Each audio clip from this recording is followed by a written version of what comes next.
Pleasant evening to all here tonight. It is a pleasure to join you for this event and to share with you some of the insights as well as my administration's upcoming initiatives for the country. Since the campaign, unity has been our battle cry since the beginning of the campaign, and now we are setting into our track and finding our pace for the 6-year marathon. Unity remains one of the primary driving forces in pursuing economic recovery.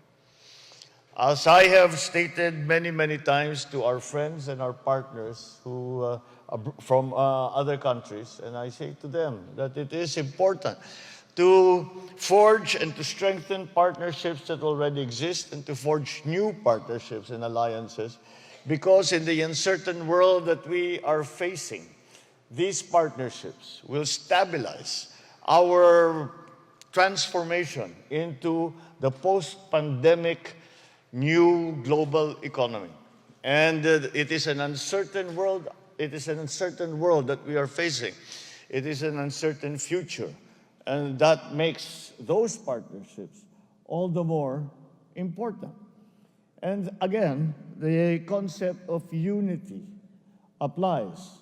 Although it was during the campaign, you could say, a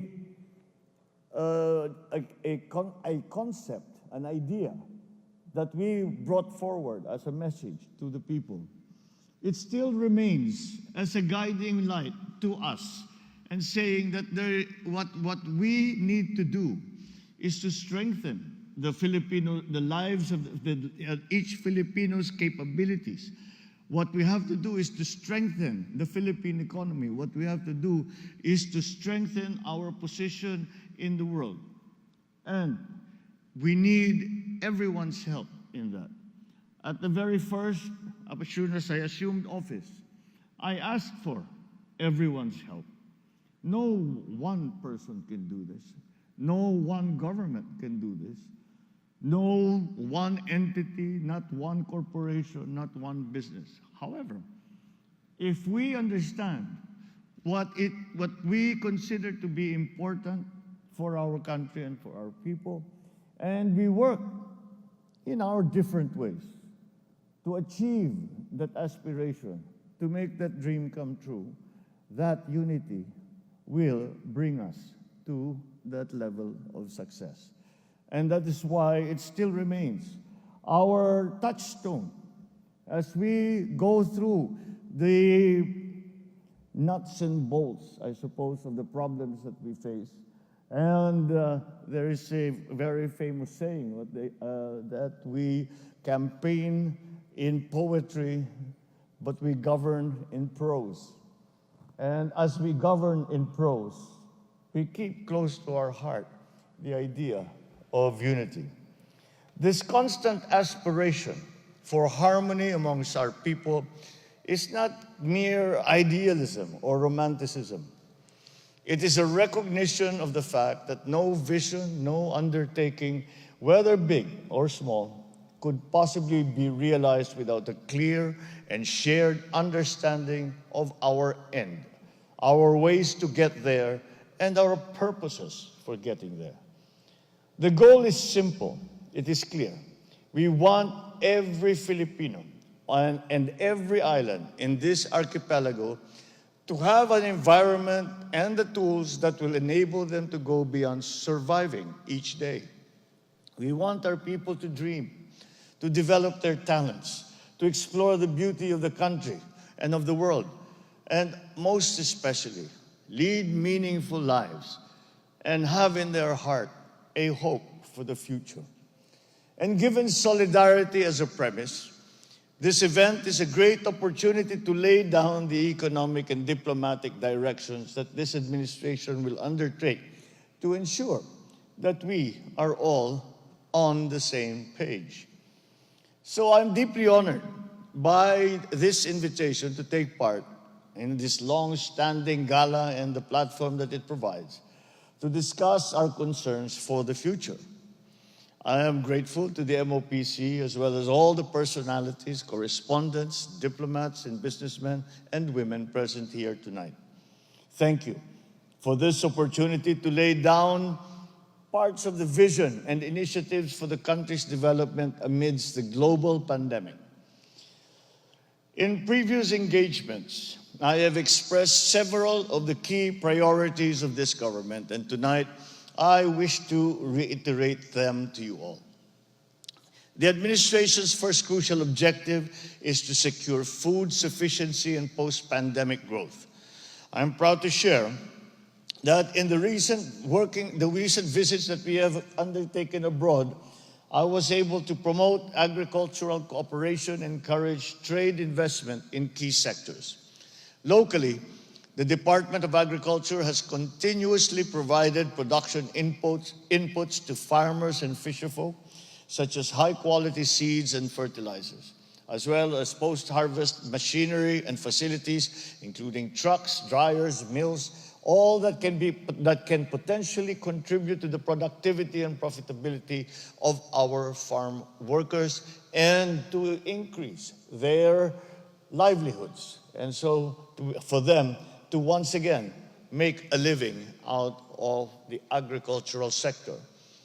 The government is also focusing on its agenda of strengthening public-private partnerships and sustaining the robust infrastructure initiatives of my predecessor with our very own flagship, and I think it was described, Build Better More infrastructure agenda.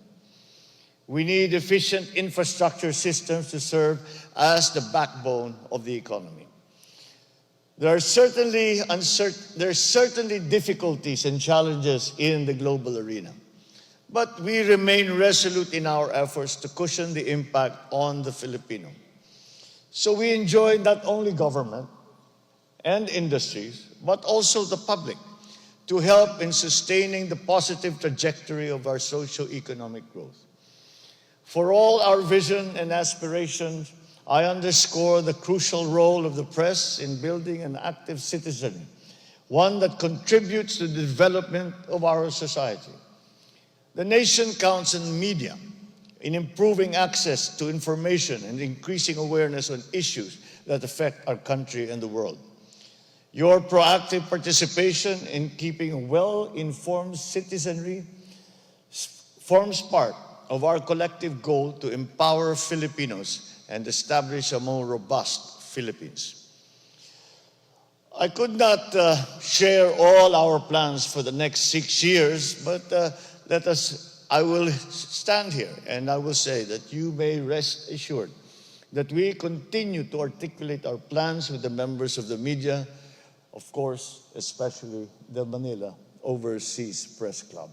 As I share your club's conviction in the importance of upholding the universal right of free speech and press freedom, as well as giving and receiving accurate information, I'm committed to remain open with you, constantly communicating our progress as we move forward.